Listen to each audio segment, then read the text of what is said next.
Assalamu alaikum. Welcome, everyone. My name is Dr. Zulaikha Keskin. I am a lecturer in Islamic spirituality, and I have Dr. Omar Attila Argi with me, a lecturer in Islamic theology and a physicist. Welcome, Dr. Omar. Thank you, Dr. Zulaikha. I just wanted to wish something on you first. What's that? I heard about the Australian Order of Medal, and we are really proud of you. Thank you. Congratulations for that. Thank you. Thank you. I appreciate it. It was teamwork, but I appreciate the acknowledgement. Well, today we're going to talk about a topic that is captivating for many people, and it is about Dajjal. I wanted to first ask you, why do you think people are so curious about Dajjal? Why do they want to know so much about? Look, many years ago, I remember one incident was at Melbourne University. A friend of mine explained this. They were in a classroom listening to our astrophysicist. He's talking about the stars, how they work, galaxies that are millions of light years away, and everyone is listening, fascinatingly. They are really fascinated. For about an hour, they listened, and then they came out. He goes, in the park, there was this bench, and next to it, it had wet paint. And somebody walked towards it, one of the students. He actually touched it to see if it's wet or not. Mm-hmm. So, well, when they're listening to galaxies, millions of light years, they're really fascinated, they're interested, and they believe whatever the professor says. Mm. But when it comes to a bench, it's already signed there. He's checking to make sure it's wet or not. Mm. But I think this is human nature. They are fascinated with things like that. And another reason is because it's Qiyamatul Alama, the signs of the hour. That in itself is there's a lot of interest. Maybe one day we should do a podcast on the signs of the Day of Judgment. In general. Because that, as you said, creates a lot of interest. It is, it attracts people. They want to know what will happen just before the doomsday, the Qiyamah, and Dajjal is one of them. Mm. But when we look at all the Hadithul Fitan, we call them Hadithul Fitan, which means Hadith about the corruption, the time of corruption, the time of fitna, which is Ahir Zaman. And it includes things like Dajjal, it includes, the return of Isa alayhi salam, Jesus, peace and blessings be upon him, and also about Yajuj and Majuj, the emergence of Yajuj and Majuj. And these are fascinating topics when you think about it. But I must caution people, when it comes to religious sciences, religious knowledge, I realized recently that from comments on various videos on YouTube and things like that, it seems like everyone is an expert on religion. And this is problematic. Maybe that is one of the signs of Qiyamah as well. Religious knowledge will disappear because everyone thinks they know. And I think I have a little bit of a problem with this because, if I have a toothache, I would go to a dentist. I would not go to a mechanic, car mechanic. I would not say, can you pull this? That's no, right. because you go to an expert, and the religious sciences are like that too, Islamic sciences. It's a very broad field. You have to have knowledge in Quranic sciences, Hadith sciences, Usuluddin, theology, Aqidah, to sort of understand the whole thing together. And in regards to topics like Dajjal, Yajuj Majuj, and the return of Isa alayhi salam, hadith are very highly metaphorical. We should say mutashabihat. Mutashabihat. The expressions used there are majaz. They're not very clear, ambiguous. So you cannot just take them all literally. They do indicate a truth, but they need interpretation. I was thinking about a point related to that, in that, as far as I know, the Quran does not mention Dajjal. No. But there are, as far as I know, over 45 Sahaba or companions who have mentioned Hadith on Dajjal. So if anyone comments saying it's not in the Quran, we believe in the Quran and the Hadith, and therefore we accept that there are some stronger Hadith, Sahih Hadith, and there are other weaker ones. But it's mentioned numerous times in the Hadith. A lot. And in Sahih, authentic Hadith. Yeah. We can say it's mutawatir because so many different chains explain the same incident. We have no doubt about Dajjal's coming. It's quite certain to us. And there is a problem, there are some groups who are Quraniyuns, they don't consider hadith. And this is a very risky thing for the, Muslim world, because they don't realize Quran did not fall from the sky by itself. Quran was revealed to Prophet Muhammad, peace and blessings be upon him. We learn religion, maybe 30%, according to statistics, from the Quran, 70% from the Prophet. Mm-hmm. So this is very interesting. Yes, our beloved Prophet Sunnah and Hadith is utmost important. Therefore, these types of Hadith in particular, because Hadiths are classified, and these are all very authentic Hadiths. So we know about Dajjal. And what is Dajjal? The term Dajjal. Yep. What does it mean? Dajjal is like, deceiver, liar, a person who speaks beautifully but tricks people, deceives people. So that's where it comes from. The root word is Dajjal, and Dajjal is sort of an exaggeration of that word. Very, very, Very big deceiving. deceiver. Huh? Very deceiving. Yeah. But when we look at the hadith, as you said, there are many reports on Dajjal, and some of them can confuse people, because it's like, does it feel contradictory? Is that what you mean? Or contradictory in this way. And on some of them, it gives you the impression that it is an individual, a person, a human. But with some of them, it sounds like it's an ideology. Mm-hmm.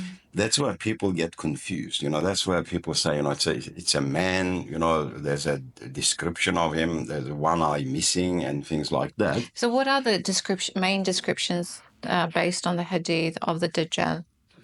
Well, there are many descriptions, but if we take a physical description, the Prophet says, he's sort of blondish, has one eye missing, that eye is a funny appearance, it's very powerful, various other hadiths like that in physical descriptions. Yeah. But what is more important, what Dajjal will do. Mm-hmm. And also in one hadith, the Prophet says, peace and blessings be upon him, throughout history, there will be about 30 Dajjals. Mm. And they seem to indicate individuals. And some of them we call Masih Dajjal, for example. The Dajjal that brings fitna. A Dajjal that appears to be a Muslim, good believer. But in reality, this person is a munafiq. He's actually trying to corrupt Islam. Right. So that's individual Dajjals. But in one hadith, when you look at it, it's not a thing. It's not an individual. It's an ideology, because the Prophet says to the Sahaba, I fear for you about Dajjal. And and he some parts of this hadith, he raises his voice and then he brings it down to signify how important it is. And the Sahabi become concerned, And the Prophet says, do not worry, because if Dajjal arrives when I'm alive, I will refute Dajjal's ideology, arguments. And this sounds like more like an ideology. Mm. And there are individual Dajjal, and we say the Islam Dajjal, for example, will appear amongst Muslims. Mm-hmm. But the big Dajjal, that is the main one, I believe, personally, I believe it is an ideology. Mm-hmm. And in the past, some scholars, came up with various different interpretations. Some said it was, communism. Yeah. Because it always taught people to be atheists, drive people away from belief and things like that. Some even, considered evolution theory was Dajjal. Mm-hmm. Because, again, it's against God, they're saying, but evolution is not against religion. Yeah. But what I think is, it could be technology. Okay, I was just thinking. Yeah, it could be technology that takes you away from religion, science and technology, not authentic science I'm talking about, interpretive science and technology. Because I remember reading somewhere about, when Mark Zuckerberg, I think, the owner of Facebook, when he decided to make the metaverse, that people put on their, VR glasses, or now augmented reality as well, AR, all of these things.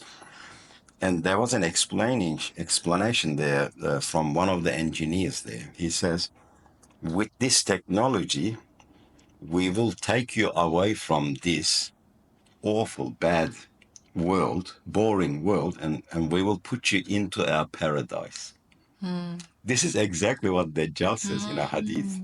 So it could be, that could be an ideology. Anything that takes people away from religion and iman maybe can be considered as Dajjal. You're right, because I think one of the things Dajjal does is promise paradise. Promise paradise. That's what I mean. And so, and that's why you mentioned that, because through the virtual reality, Yes. they can take you to a place that feels like Jannah, I suppose, Yeah. paradise. And you said what they actually use those wordings. Yes, he used very similar wordings, and that's very interesting. Of course, about Dajjal, as I said, there are many, many hadiths in regards to Dajjal. Some of them indicate that he will kill a person, and then the person will come back to alive again. Yes, there was one hadith about where he says, "Believe in me," and this person doesn't. He says, Yes. "Your mum and dad, I will bring them back to life, and you'll see that." You should be believing in me, and he actually does that. So with this, I guess, technology, how do you look? It could be that? Something like, as I said, in a virtual world, Right. or it is possible that in the future they will, maybe take the thoughts, that people have in their brains, and they can sort of store them. There are movies on that too, There's actually an app or something where a person that's passed away, they record their voice, and they can make that get them to narrate a book with that voice. So it's like, say, if you've got a deceased father, his voice is reading the book, which is quite freaky, actually, because it plays on your mind. And they're using AI, of course, for that. But there you go. That's bringing someone back alive. Even movies brings people who died back to alive as well, because you're seeing them, you're watching them. Yeah, even though they passed away, you're seeing them. And this could eventually advance as well. Who knows? Maybe in the future they will reanimate dead bodies.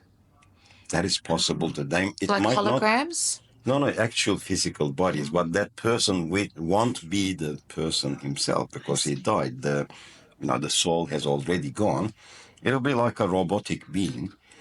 Maybe they can reanimate using chips and various other things, and this is all possible, I think, and they can all indicate to Dajjaliyah, and it is possible.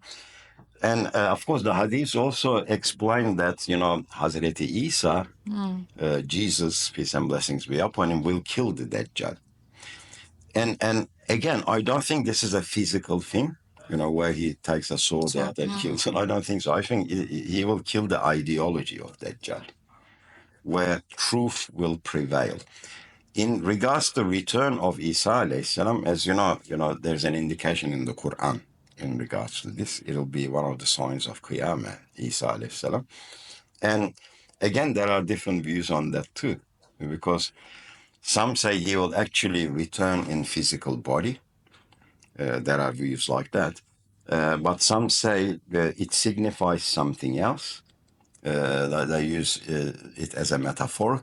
And they say, the Christian world normally represents Mesih, Isa alayhi salam, and Muslim world represents the Mahdi. And return of Isa means that Christianity will one day purify itself of superstition, things like Trinity and things like that. And they will return to the pristine of religion, which is Tawheed, absolute oneness of God. And this will unite them with Islam. And that's how, Mesih return means, the return of Mesih so means. that And Islam will represent Mahdi, they will represent Mesih, but Mesih takes his place behind the Mahdi in the hadiths. Which means, there is they are uniting under the banner of Hazreti Muhammad, peace and blessings be upon him, who, always advocated and advised, oneness of Allah subhanahu wa ta'ala. So true Tawheed. Some people explain it like that. People like Bediüzzaman Said Nursi, as you know. Small, but he also adds, that, Allah is all powerful. If He wills, He will return him physically as well. We don't know because, when you look at the Quran, we know that Isa alayhi salam was not killed on a cross. This is the Islamic view, Islamic theological view. He was raised, ascended through the heavens. But how did this ascension occur? We don't know the detail. According to Nursi, he says that at the moment he's in a different dimension, somewhere in space, and he has this Nurani body.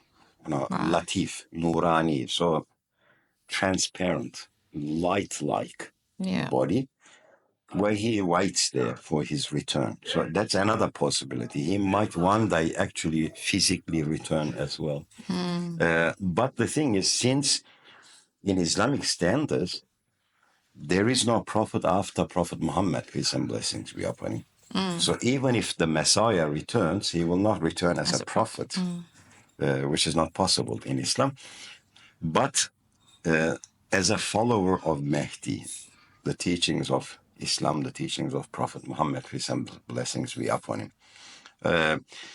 But there are very interesting incidents that occur according to the Hadith. With the Mehdi or with Isa alayhi salam. Isa alayhi salam. I believe Mahdi lives before Isa alayhi salam. Mehdi lives before. But when Isa alayhi salam comes, first he destroys Dajjal, his ideology, or the Dajjalic ideology, which means that religion again prevails. Oneness of God prevails all over the world.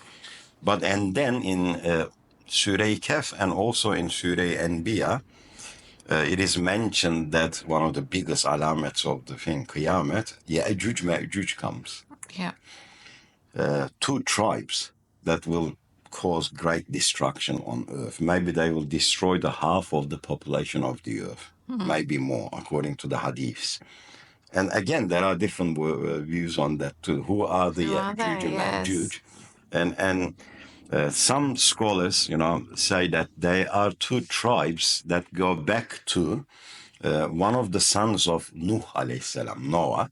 His name is Yasef, and they say they come from that generation, and they are human tribes. Okay, so they're not metaphorical. Yajuj and Majuj aren't metaphorical like No, they are actual real beings, but they explain things like, some of the scholars, they were a tribe of Mongols and Manchurians, and they did cause this huge destruction during the time of Genghis Khan, who is probably one of the biggest killers in history. They say he killed about 40 million people. It's huge, especially at that time when you think about the population of the earth. Yeah.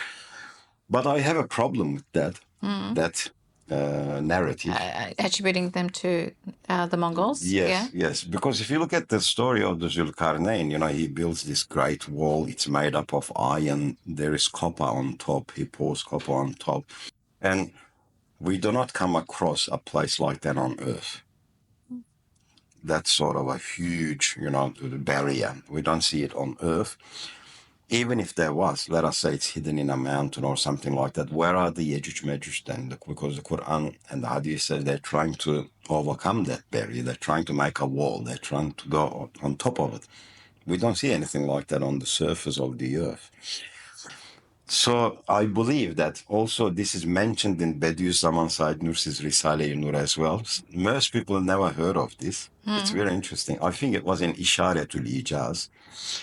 He says, Yajuj Majuj could be Ademi or Gayri Ademi. Right. Gayri Ademi means non-human. Yes. And when I put together with the authentic hadiths and the return of Yajuj Majuj, the Quran says they will come from above. Hadiths say they will come from above. They will drink the entire lake of Lake Tiberias. Imagine, finishing the entire lake. That sounds very different to unhuman-like. Unhuman-like. And one hadith says they are unkillable. Human beings will not be able to kill them. So that I don't think they are humans anyway. So they start destroying humanity. And because we're talking about Mesih, alayhi salam, he gets people, the believers, to go up high mountains in the Hadith. Yeah. So they are seeking refuge in the mountains. Mountains, yeah. It indicates that these creatures, Yajuj Majuj, do not like cold weather. Mountains are high. Okay. They are used to warm weather. Right. And interesting, unkillable. That's very interesting too. They must have these different mechanisms. We don't know. And some hadiths describe them as 3-4 meters tall, having very long ears.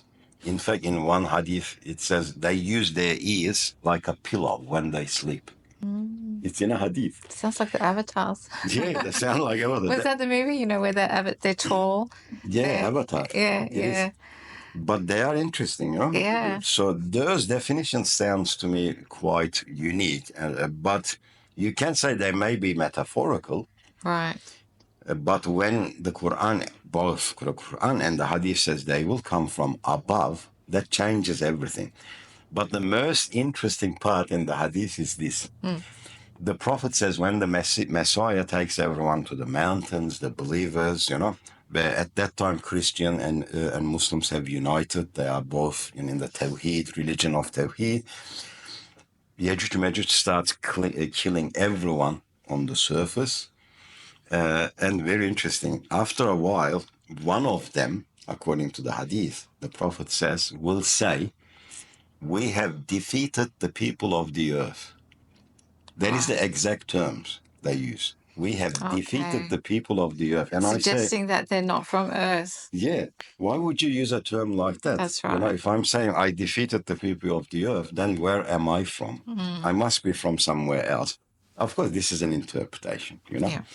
We are allowed to interpret these sort of things because they are highly mutashabihat, as I said. That's right. But the end of the hadith is quite interesting, amazing, because the Prophet says, alayhi salatu wassalam, Allah will send these very tiny creatures on the nape of their necks for the Yajuj and Majuj. There are millions of them arriving from above. Yeah.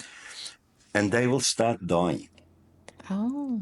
They will start, because we can't defeat them, human beings, with our technology as well, but they will start dying because of these tiny creatures, dabba, living organisms.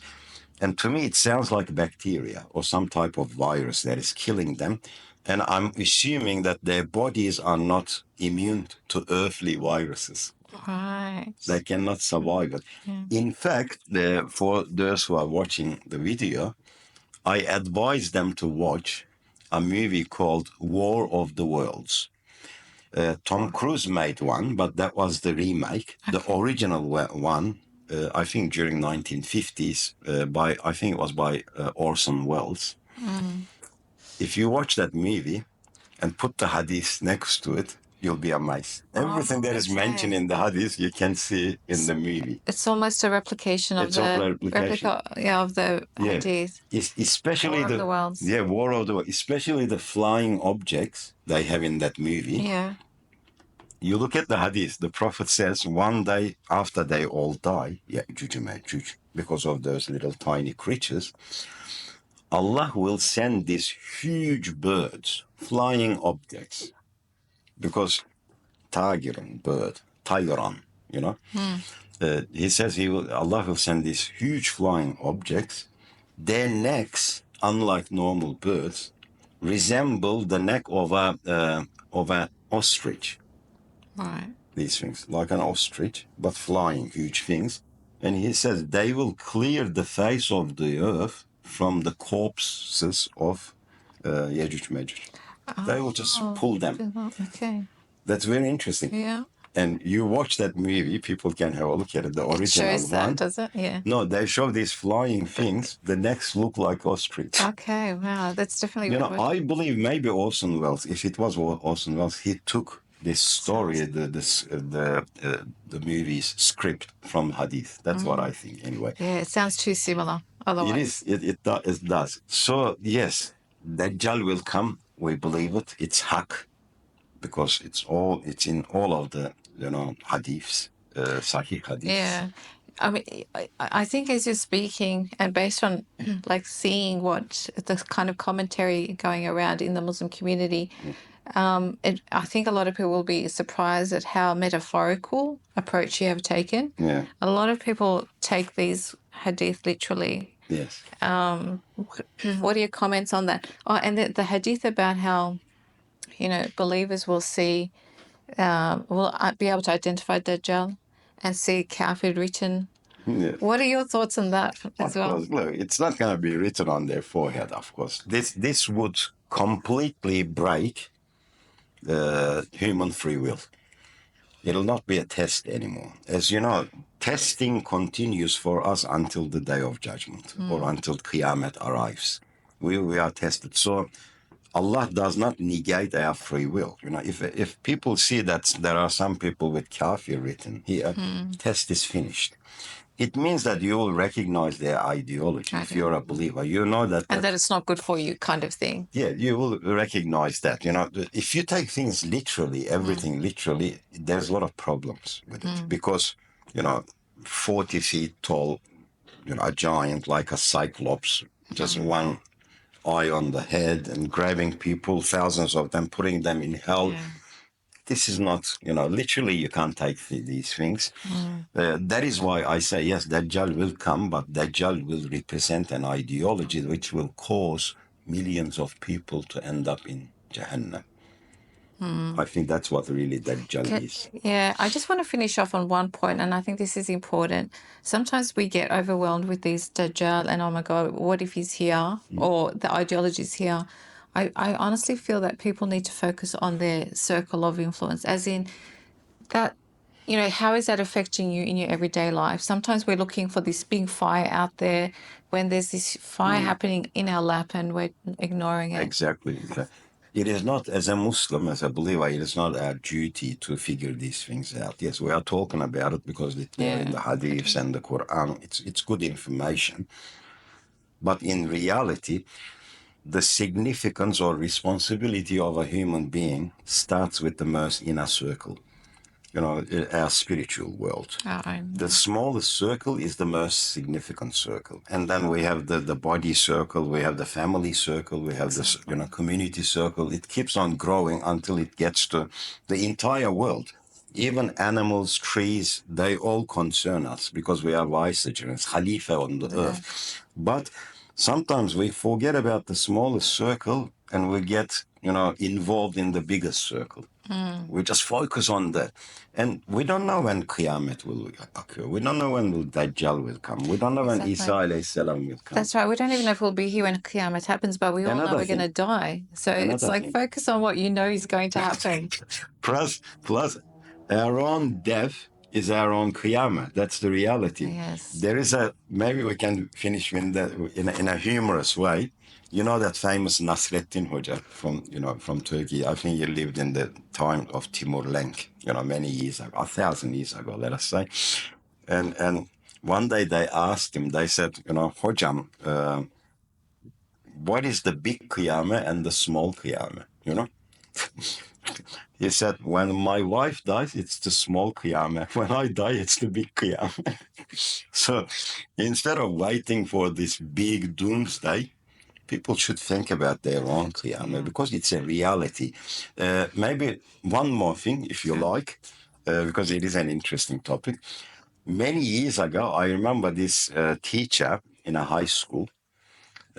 Students were asking about the Bermuda Triangle, all right, the famous Bermuda Triangle, as you know. This is going to, probably be an evidence to your point.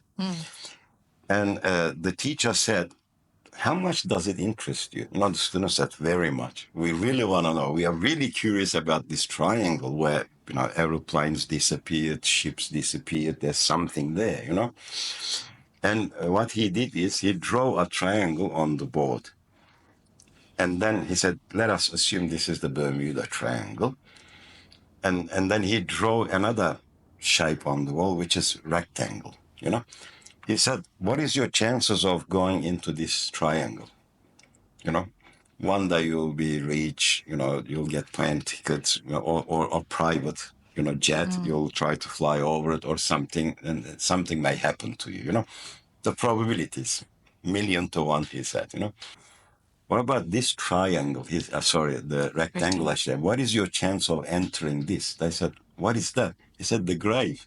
Oh, He said, that is 100%. 100%. Maybe you should start preparing for this instead of the triangle. Yeah. So Get curious about that, huh? They're curious about the other one, whereas the other one is inevitable for all of us. So I think we should prepare for that rather than thinking about Dajjals and, all of these things. Yeah, that's a good point, and that's a good way to wrap it up. Yes. Thank you for listening, and see you next time. Assalamu alaikum.